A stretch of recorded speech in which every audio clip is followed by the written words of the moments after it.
Hey guys, it's Two Guy and Hockey Talks. I'm Pavel, and I'm Evan. It's great to be back for another edition of the NHL playoffs. How's Pavel the Cat this week, man? I'm pretty chill. It's been immensely warm in the city of Edmonton, and it's been all across Western Canada. So we've been trying to keep it cool, cold showers, a lot of Slurpees, a lot of cold drinks, and a fresh bevy. So as Evan likes to say, grab a bevy because you're in for a packed show tonight. Evan, we've got a lot going on. We're in the Stanley Cup final. We've got the Tampa Bay Lightning, and we've got the Montreal Canadiens. So give us a little synopsis of the final between Tampa Bay and Islanders and Montreal taking over for the Golden Knights. Sure. Okay. Why don't we do this? So, of course, last week's show, we were just wrapping up the Montreal game in that series. So, interesting enough, eh? So they did go with Leonard, and it didn't work. But it was no fault of Leonard's, man. I do not blame him. But I'll tell you, Vegas fans are mighty upset because who else won the Vezina except Marc-Andre Fleury? I don't know.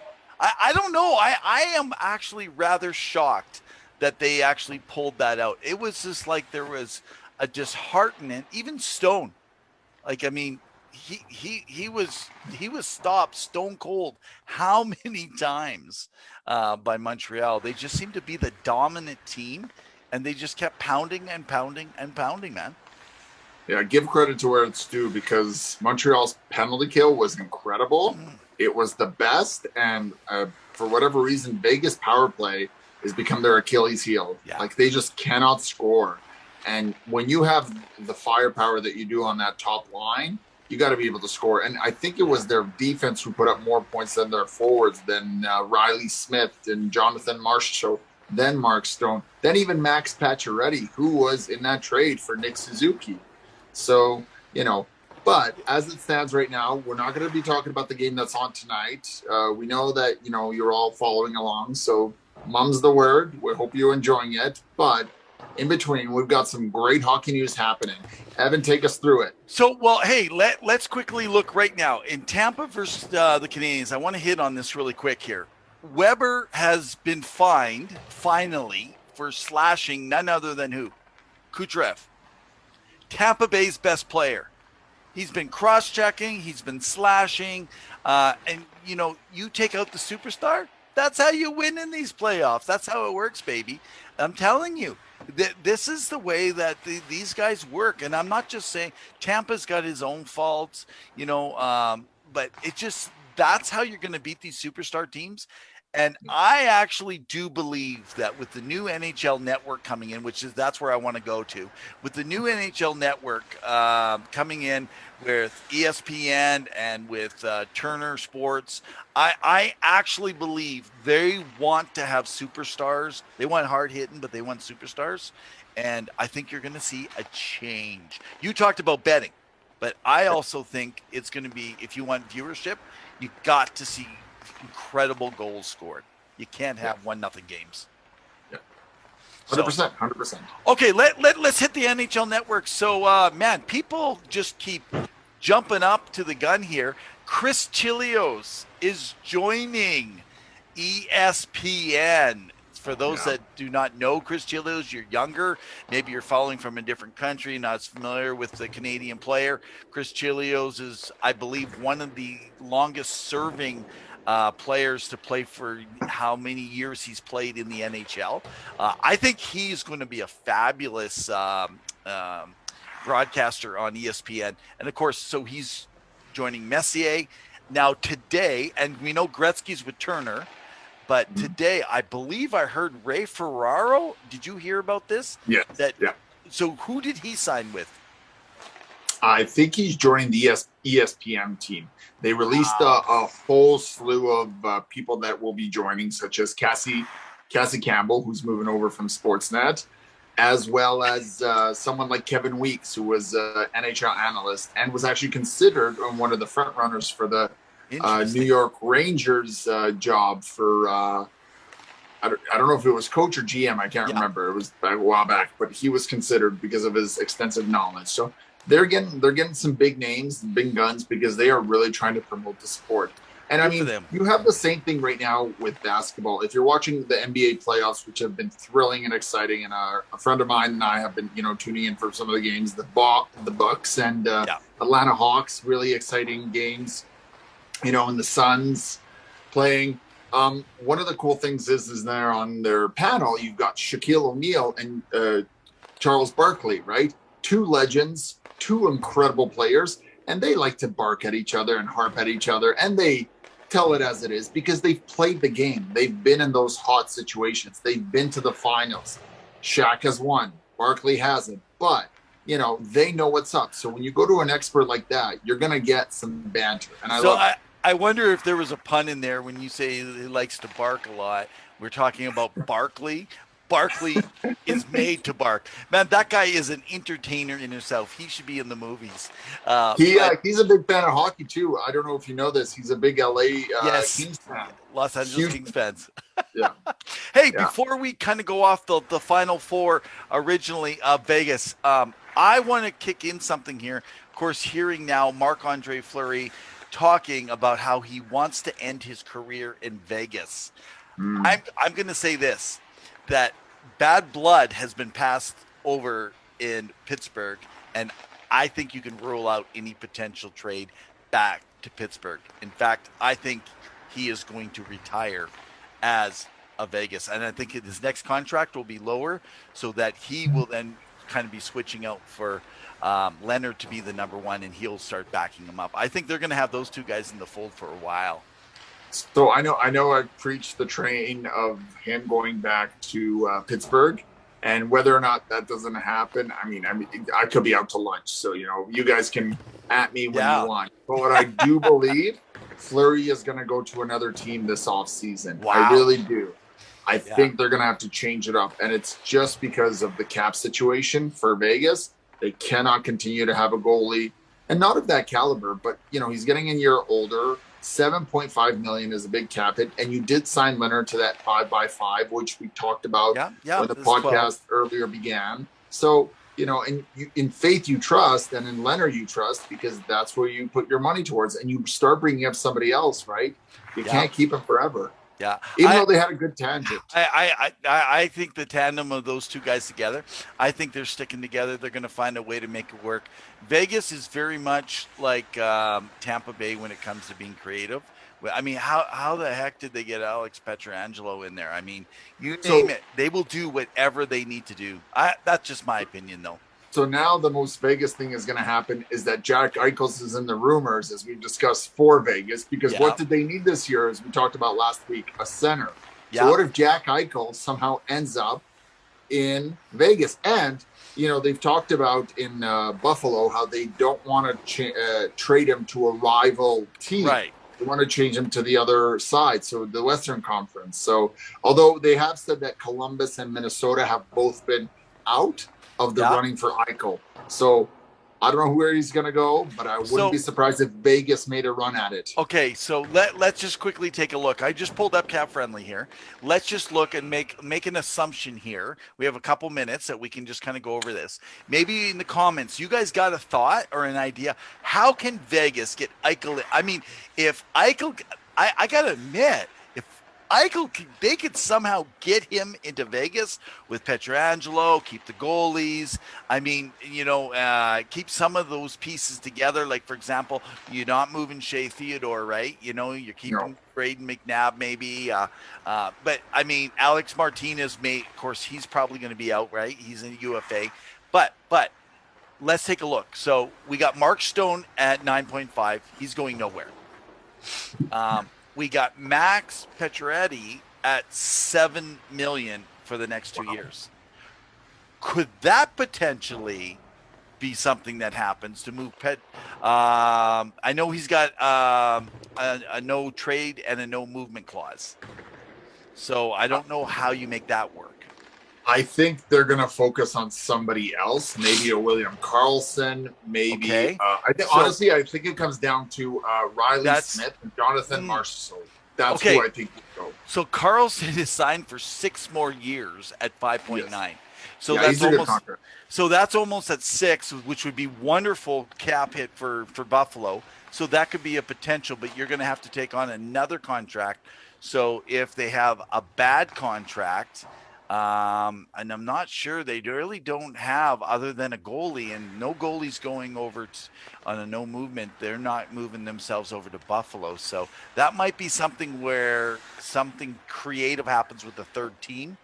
So let's move on. How about like Detroit? Okay. Because So yeah, go ahead. So I was just going to ask one thing because it made me think. So you mentioned Alex Martinez being a UFA. Yes. And he just recently announced that he played through an injury, I think a broken ankle or broken bone, something like that in his leg, right? Wow. So I'm going to ask you, Evan, and we've had some other players on the show, we've had people who love sports. Do you, when you are a player, play through the pain and play as a player, or do you listen to the doctors and maybe the physicians or whoever's, the medical staff behind the team and say, you know what, maybe I don't want to risk it this game, and you take maybe a game off, right? What do you do in that situation? Are you a player that's going to play through an injury in the playoffs, or are you going to sit out? Like Kucherov had to sit out a few games, granted. Tampa Bay is very loaded. What do you do as a player? I'm curious, your thoughts. Yeah, I'm going to say that if you're Alex Martinez, number one, you've been in the NHL for a while. Yeah, you're not, an old man by any means. But I think when you get so close to Lord Stanley, specifically in hockey, right? Close to a championship, there's that piece. I remember years ago, Matt Dunnigan was getting injections to play in the Grey Cup game. I mean, he should never have been in there. And everyone's thought was, hey, listen, he's only going to be at 60 or 70%. But here's a question. If you have Connor McDavid, and McDavid knows at 60% or 70%, he's as good as any other player on the ice. If he feels at that stage of his career, there's a chance to kind of get through, even if it costs you. I think almost any competitive player is going to play through it unless they know it's career ending. Great. Well said. What would you do yourself? It's difficult. I think it comes down to your body and knowing your body and what you can push yourself through. If you feel like you can play through the injury and make it work, great. But if you think it can impede and hinder your team, because any player is going to say, I want to play, coach, doesn't matter what injury it is. Erik Karlsson played through a fractured bone in his, I think, right foot a couple of years ago when they were in the Eastern Conference Final versus Pittsburgh, who ended up winning the Cup that year. I mean, you're going to work through it. You're going to do whatever you can. You're going to find all techniques to heal and minimize the pain and the risk. And, sometimes the adrenaline is rushing so much that you don't even feel it. But, later on, you may have to have long-term surgery. But as it stands, it's a good question. So let us know what you think. Would you play through an injury? Yeah. And now back to Detroit. Okay. Detroit's have some things happen. So let me quickly hit on this before you go into this one. So I want to talk, they have a lot of cap space, and they may be everyone's favorite trade partner, including third team involved.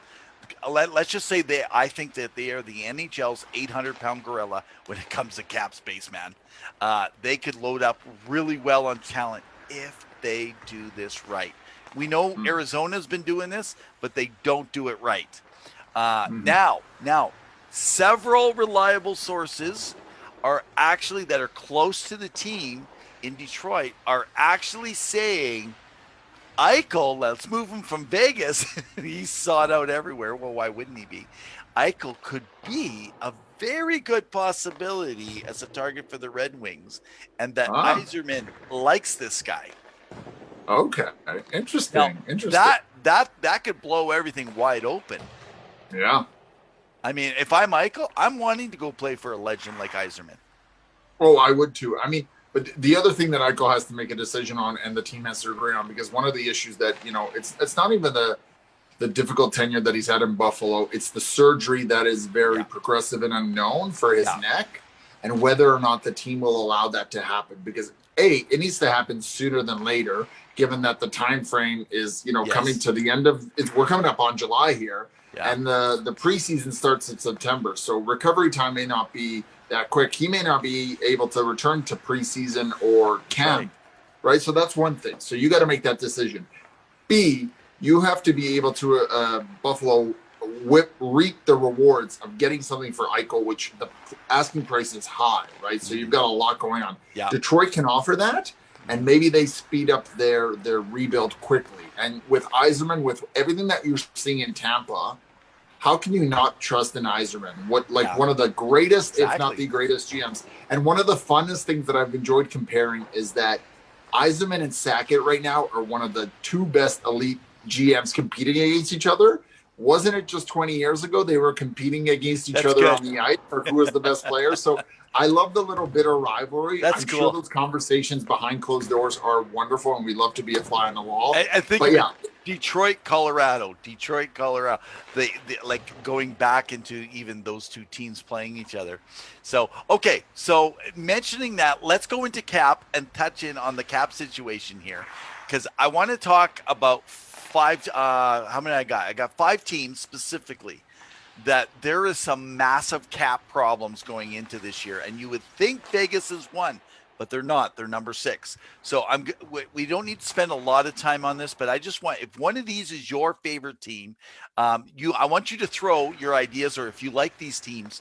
But we have issues in Washington, in Vancouver, Tampa Bay, the Penguins, and the Islanders. And then we're going to move out of this dealing with cap space with some other teams and possible trades. So let's touch in on this. Okay.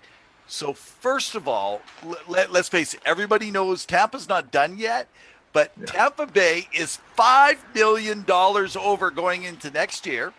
And they have a UFA in David Savard, who I'm sure they'd like to sign. Don't think they can. They also have defenseman Luke Shen, who has been kind of just a steady guy on the back end, and also Cal Foote, who is an RFA. And so think about this. They have to fill 3 spots, and they're already $5 million over. What do you do? Well, I mean, so first off, the factor that we're not taking into account, because you mentioned Detroit, is Seattle. What is Seattle going to take? Are they going to take someone like an Anthony Cirelli, who's, a middle of the pack guy, makes a solid, decent chunk of change and can reduce that thing? I don't think they're doing that though.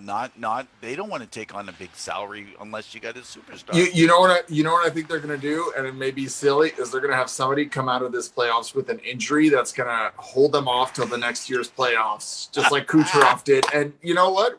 All the power to them. If you can make it work, if Kucherov, who's been not injured, as he said, he didn't feel that way, but he was still sat for a game in versus the Tampa Bay Lightning or the Islanders. Yeah. Then what if he's injured again? Maybe he's got a broken rib. Maybe he's got something else, and he's out for another little bit. And let insurance pay for it. So, okay, let's get over to another team that we have a lot of fans that come on here. A lot of fans like the Canucks. Yes. But they are not in a good position. Now, I like to say that I hope that if you like Vancouver, just remember the COVID really hit them bad. That was a really tough thing playing out the year. And I'm proud of that team for continuing to go through it with, otherwise JT Miller kind of mentioned something, but otherwise they just fought right through into the playoffs. Even they were still playing, right? Yeah. So, okay. So I'm going to throw this out here. So you got Elias Pettersson and Quinn Hughes. And what is being said by a lot of the guys that work for The Athletic and a couple of the scouts that are looking into pro scouting, they're all talking and speculating. So I got 6 different people I've been reading on, and they're all kind of saying the same. And that is, this could cost between $12.5 and $13.5 million to re-sign up Pettersson and Hughes together. Wow. So that's a lot of money you're going to use up on the cap. Plus, they got some other contracts they're going to have to deal with. That's why I think last week we were talking about hopefully they don't be signing any UFAs this year. They just need to get some good guys in place and keep drafting well. Well, with their farm team moving up from Utica, that's going to help because now your program is closer, so you can start bringing out guys. Yeah. They've had some success with young guys coming into the league and performing. So one of the ones that we really were surprised with, and Jordan mentioned him, is Nils Hoglander. Oh, yeah. He's really excelled. He's really come out. You got Paul Colson coming in. He had a Niels, great yeah. Worlds from Russia. Will he be able to quickly transition to the NHL? Time will tell. It may take him a little bit. It's hard to say. Russians are very streaky. When it comes to coming in. Who else did they have? They had a couple of defensemen come up and perform, and it was a lot of pressure, right? Yeah. The problem is with Benning, he doesn't do well with the long-term contracts. The Tyler Myers contracts isn't a good one. No. It's a little bit. The Tanner Pearson one was a little unnecessary because you can get another guy for what he does for a little bit less. You already gave up a first-round draft pick for Miller. He's performed and he's been very good and filled in the shoes. And, it hurts that Pettersson was injured this year because coulda, woulda, shoulda. I don't know. Vancouver has some big decisions to make, and I'm interested to see what they do in the offseason because they have a lot. But they did sign Demko to a good, solid deal. So that was a good sign. You know what I always wonder, and I see this, and you know what? Ken Holland in Edmonton, which we're going to talk about, when he was in Detroit, a lot of people complain about his latter years. He had a mandate from the Detroit Red Wings to keep in the playoffs, to be in the playoffs. And sometimes ownership, and it's blamed on the GM a lot of times, but sometimes the ownership puts the pressure to get in the playoffs. And I was worried when I saw guys like Myers coming in and sign. I mean, good player, no issues there. But some of those guys they were signing, even when they did the Eriksson, it's like they were really a rebuilding team, and they should have, I think, stuck to rebuilding instead of, and maybe bring one kind of a UFA kind of guy in that if you make a mistake, you can deal with it. But so I think you're looking at 2 years before they become a contender, or not contender. You also look at Detroit with everything that you're talking about getting into the playoffs. You think players don't enjoy getting into the playoffs? Exactly. Let's look at Montreal right now. Comparison. If people talk about the Detroit Red Wings, like they were dead last. No one expected them to make it. They barely trudged into the playoffs. Battling with Calgary, and now they're in the Stanley Cup final. It doesn't matter how you get there. Detroit fans, you may end up in the playoffs and end up going on a run, and never know, right? That is how crazy it is. So 2006, the Edmonton Oilers and the Carolina Hurricanes who won. Yeah. I mean, no one would have expected that final. Nope. No one. I mean, they had to go through Detroit and San Jose for that series. Yeah. So, okay, let's go over to one of our favorites. One of the guys that you love on left wing or right wing, who can be voted into an all-star game as left and right wing, supposedly, is Alexander Ovechkin in the Washington Capitals. They are in trouble. Now, Ovechkin, we already know he's gonna take a shave a little bit on to stay there. He wants to stay there. He's got his big payday, but he's not going to come cheap still. And May, who is their broadcaster, has already come out and stipulated in a couple of his talk shows that he appeared on that they're going to have to shed salary. Now, I know you've discussed about could Oshie end up being exposed and maybe someone who's taken. That would help on the cap. But how are you going to replace a player like Oshie with someone that makes less, with it? And my guess is Ovechkin's still going to come in at the $9 million still, regardless. He's not coming in under $9 million still. Oh, 100%. I think he's going over $9 million. I think he's going to be 10 to 10.5. Yeah, I think he can command that. I think he wants to compete, and he's going to do something different because of that. That's what I think. So. Yeah. Okay, so does Chara resign? What happens on Chara? You and I had some off podcast discussion on this. I think he does. I think he signs one more year, and I think he's enjoyed the talk, the locker room in Washington. I think he would resign. However, if his services were available, many teams would be interested in him. Okay.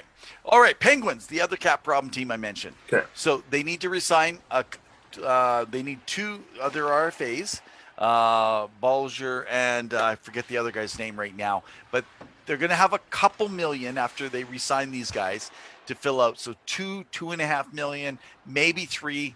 And they still need some quality players to put them over the top. And they still have the same goaltending. How are you going to fix that cap hell? You're going to have to trade somebody, maybe a Jason Zucker. And again, it depends on who they have left exposed in the expansion.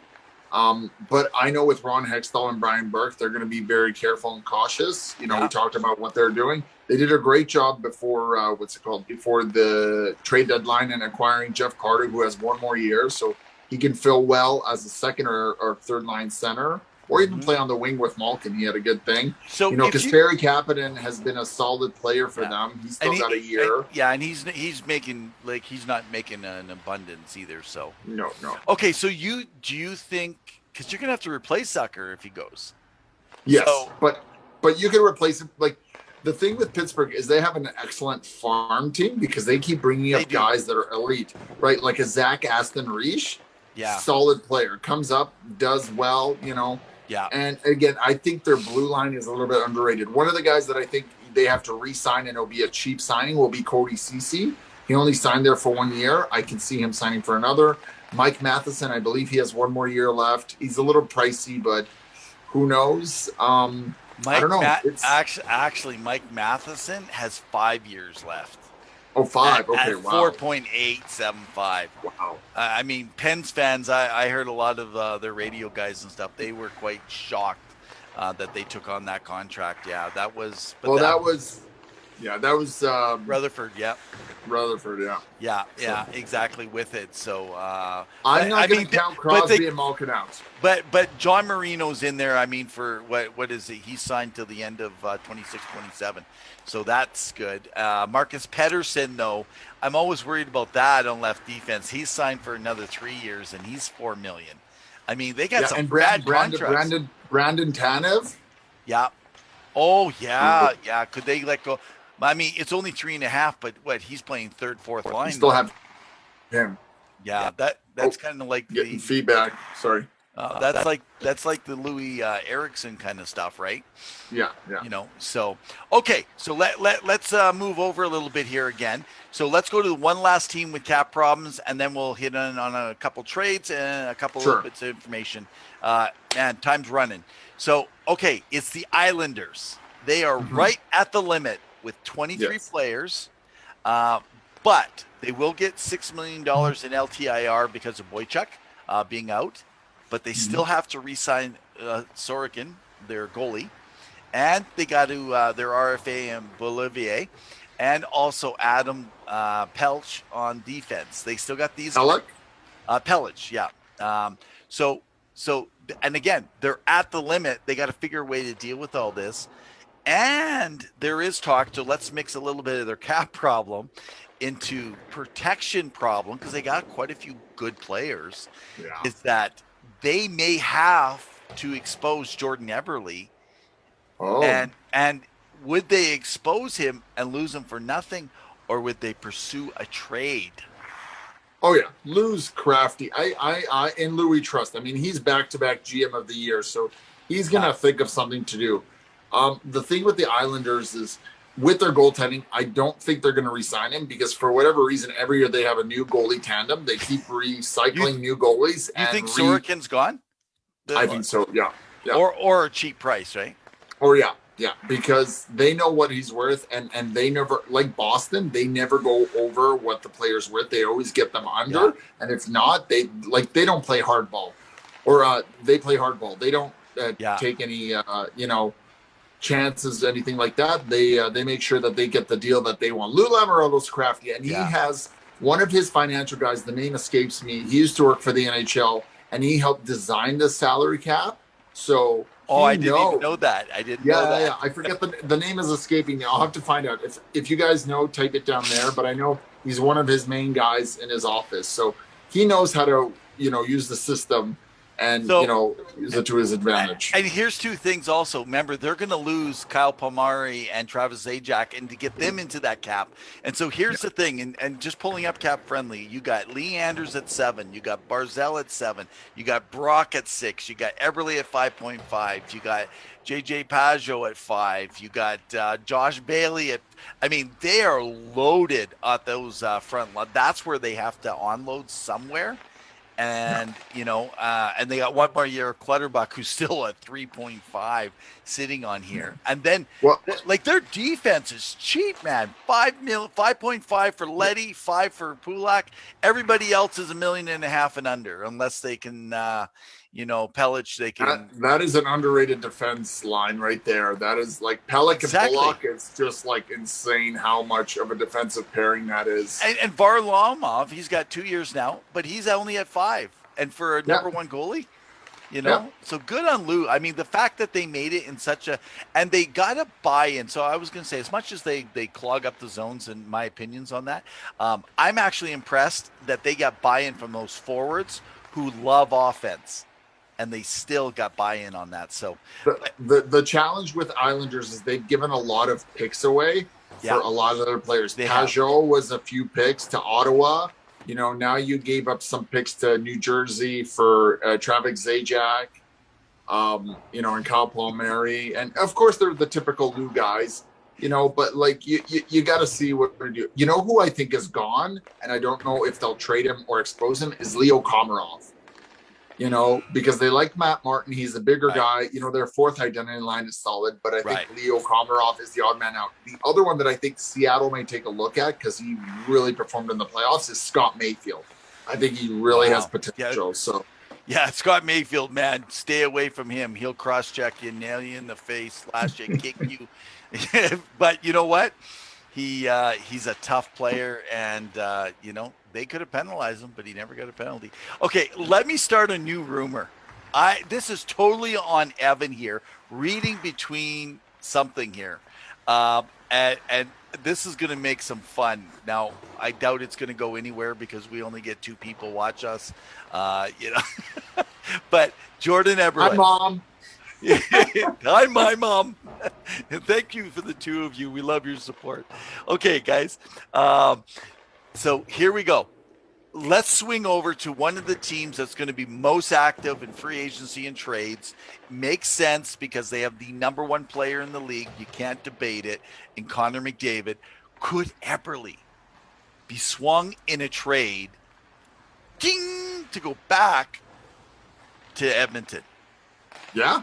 Yeah, 100%. Especially if they need to move something, because the Oilers have room to protect in the top 7. Bob Stauffer, commentary and broadcaster for the Oilers, has talked about protecting Zach Kassian and Josh Archibald. Listen, sign one of these guys, make a trade. You got some room to protect on there. You don't need to protect the Zach Kassian. Protect the Tyler Benson or something. So anyway, okay, so let's move over there. Why don't you throw in there? Most people have already heard. Give us a little detail on who they've signed, and then let's comment on some rumors and talk and discussions that we're hearing around the Edmonton Oilers. Well, we finally signed Nugent Hopkins to an 8-year, $41 million deal, which was fantastic. The whole mantra of keep Nuge forever, it's happening. And if this holds true, he will be the longest serving Oiler in history. Right now, currently in the running for that lead is with over 1,000 games is Kevin Lowe. So, big shoes to fill. I think he's a local boy. He's going to play his career out here. He clearly has done things. And this sets the market for other centers such as Landeskog out in Colorado and what he's worth. And Colorado can go and say, listen, this is what they got. And Landeskog can say, well, he got 5.5 or whatever it was, but he got 8 years out of it. 5.1. 125, yeah. 5,125,000 a year. Yeah, makes you wonder if Landeskog would come in around 5.4 over a 7 or 8 year, right? Because maybe just a tad bit more for the value that he adds for being a power game and being captain. I'm seeing a lot of people jaded on this, and I've always been a supporter of Nuge. I never believed he was a number 1 centerman as much as he was skilled. I hoped he could be when he had come in. The guy's just a wonderful. I mean, he still looks like a kid that's 21, even though he's 28. So I saw a picture of what he'll look like when Yes. he's 36, and he basically looks like he was in his draft year. They just took a picture. But I mean, I know people are worried about the back years, but I want to remind people when you sign a guy for 8 years, his actual money's lower, which will be easy if he does do a trade if they were desperate. I don't think they will, because the cap's going to be up in like Yeah. in 5 or 6 years when you're worried. Yeah. It's going to be up like instead of 80, what are we talking now? 81.5 right now. Yeah. Okay. So it's going to be up around 86 or 90. More, I would say, even You know? like in 8 years, I could see it being up to Well, 90. let's say 5 years because of those last Okay. years of the contract. At least 90. I could see but- it going up to 90. It's going to be like having a $3.5 million contract now. And he Yeah. can be your number 3 or number 4 centerman as an old person, if you call him that, which I don't think he'll never be below a number 3 center or number 3 winger. And he can always produce defensively. So I think this is a fabulous deal. I think it shows a lot. And I also think this had to do with Connor McDavid. Yes. Because if you heard his presser, he talked about how that this speaks a lot to how he wants to be a lifer in Edmonton. Yeah. And that I want to encourage all you Edmonton fans. I don't think Connor McDavid is ever going anywhere. And I think you may just have something happening. I'm not sure on Draisaitl. I haven't heard any discussions. Sometimes guys like him, they like maybe go east so they can get back home quicker. But maybe you're dealing with these guys playing together another 6 to 8, 10 years. So maybe Exactly. you're not feeling as rushed then to build that winner, and you can build gradual into it, right? So, 100%. Okay. And this speaks to the notion, quickly, that people do want to play in Edmonton. That there was this notion Yeah. for a while that nobody wanted to play in Edmonton. Nobody wanted to stay. Why would he sign 8 years? He could have gotten more on the market. He could have gone to any other Exactly. team and gotten. He could have gotten at least 6.5, which was what I was expecting for him. I think he would have But got he 7. decided to stay. So it goes to show you. I think he would have got 7 on a bad team. Yeah. Yeah, but it's not about the money. So, okay, I'm just going to throw out some things I've heard, and then let's have a big, wild discussion for 3-4 minutes. Which can be hard when we're dealing with everything that's going on in Edmonton. Okay, so there has been talk that's been swirling. Believe it or not, as much as everybody was goodbye Barry, there has been talk circling back that there could be some negotiations going on.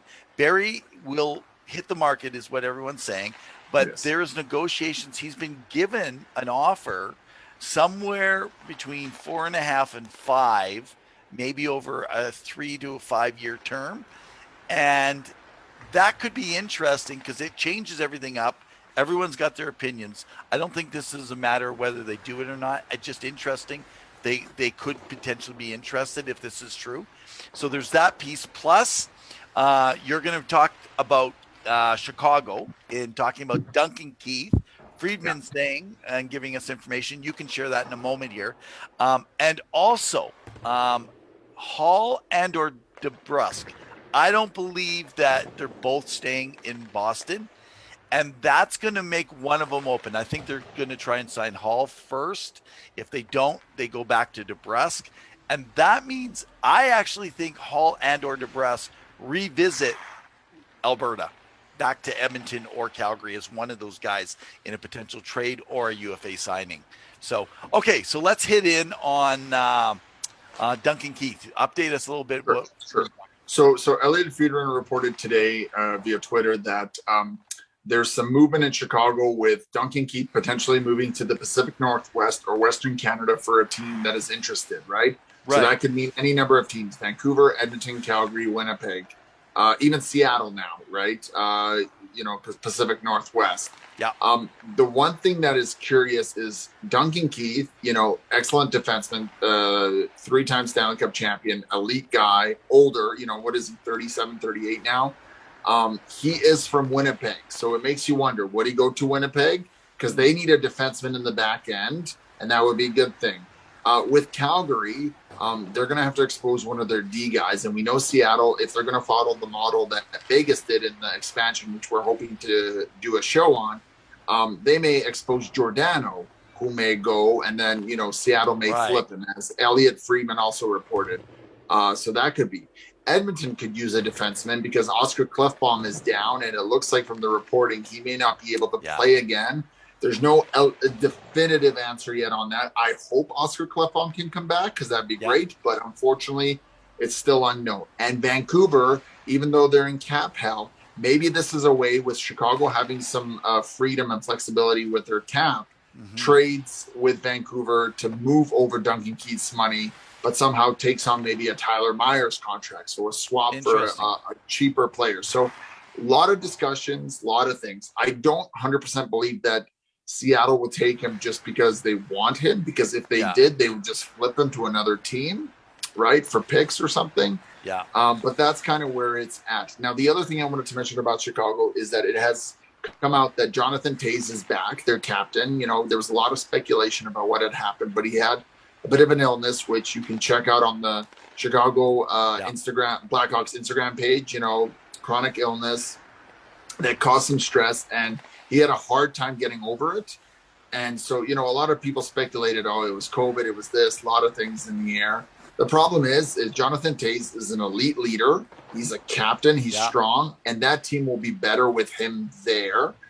And I'm glad to see him back because he's one of the most dynamic and fantastic players that has ever played the game. And he, again, 3-time Stanley Cup champion, him and Kane, an unreal dynamic duo, which also, if he returns, will make that Chicago team better. And they've been interested in on Jack Eichel, which is something that they've talked about. Now, putting that aside for just a second, we do want to address the fact that there are some investigations happening within the Chicago Blackhawks organization. And we don't know a lot, except that there are some sexual allegations happening. And we are very intrigued about this, and this needs to be talked about and addressed. Yeah. That being said, there's a lot of information out there, and we don't want to get it wrong. So once there's more information out there, if it is ever revealed public, then we can maybe discuss a little bit more about it. What we do know is that there has to be an internal investigation. Gary Bettman had his interview just before the Stanley Cup final and kind of said that it's in the process by an outside agency or group, and they're all lawyers. Him, Bill Daly, a lot of these guys in upper management, they're lawyers, they're professionals, they know exactly what to say. Yeah. We don't condone sexual assault, but we want to make sure we get all the facts. And this is going to cloud the Chicago Blackhawks, especially Stan Bowman, who is going to be front and center once GM offices open up. Yeah. Anyways, back to Duncan Keith. Yeah, let's get back to Duncan Keith now in Chicago. And by the way, I think they're freeing up room.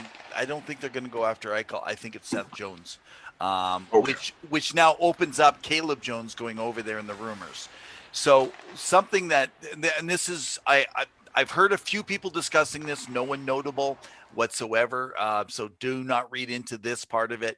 We know that there is discussions about Duncan Keith, that they're kicking the tires and just asking questions. But remember, that's what every GM does with their scouts and stuff too.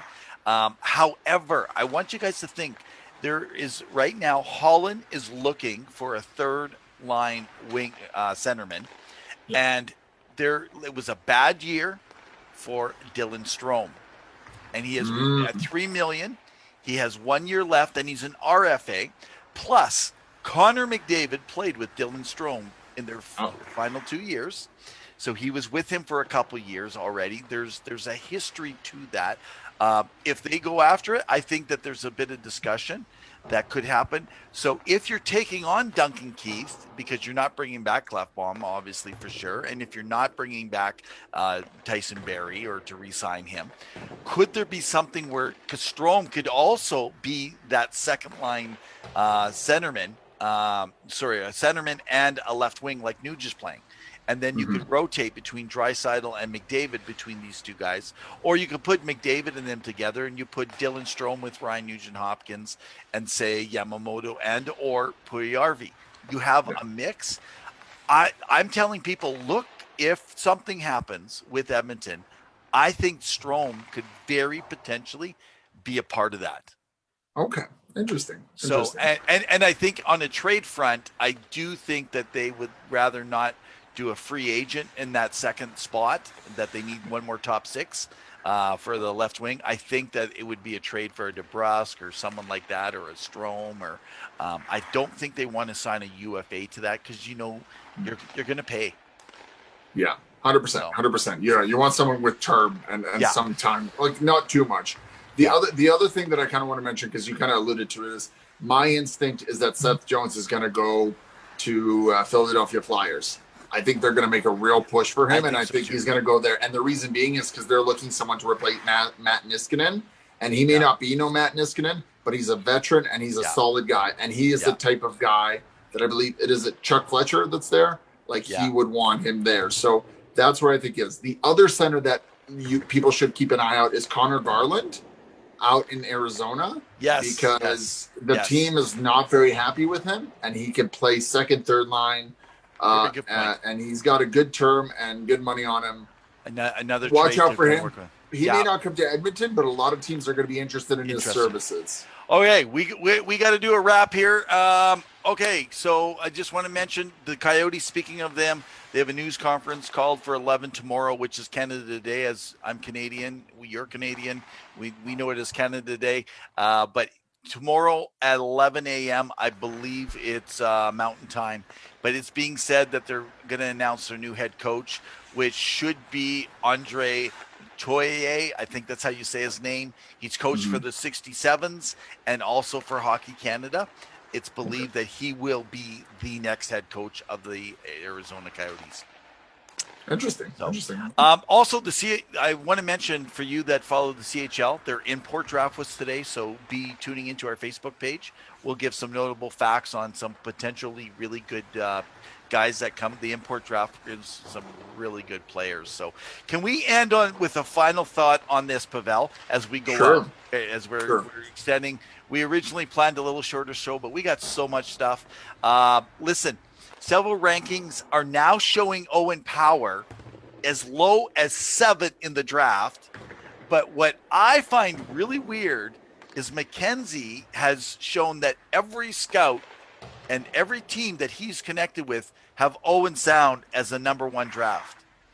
And so I don't know what's going on here, but I'm telling you, if Matthew Bernier goes number 1, and it's one of our guests, Aaron Singleton, I'm sorry, man, but if he goes number 1, this may be a draft like Yakupov, Murray, and Galchenyuk. Oh, yeah. Bernier cannot be going first, man. It's a good work, but I mean, that may just show that we have a good class, but not a great class. Yeah. Something to think about. But man, I take Owen Power. I don't care. You always take the best player. And even if he has a bit of a defensive lapse, you're going to teach that in the NHL, right? I think defensemen also take a little bit longer to develop and to get the system. You know, people are complaining about Rasmus Dahlin. The kid is only coming up on his third year, third, I believe. And you can't expect a defenseman to do everything and be the savior of a team, right? And on a bad team. Yeah, bad. Does he have a veteran? Maybe Brett Seabird. Maybe Duncan Keith should go to what's it called? To Buffalo. It's called the no movement clause. He ain't going to Buffalo. No. Well, guys, hey, we want to thank you for joining us again today. Want to mention our summer is coming up, and so we want to do something on the expansion draft. We want to do something on the NHL draft. We'll let you guys know.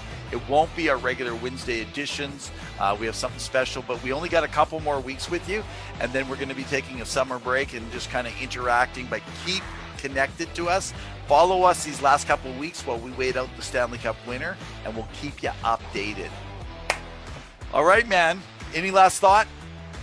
Feeling cool as a cat. So stay safe out there. Stay cool. Enjoy yourself. And Evan, it was always a pleasure. Thank you. Let's do that hockey. In the meantime and in between time. Keep your sticks on the ice. Cheers everyone.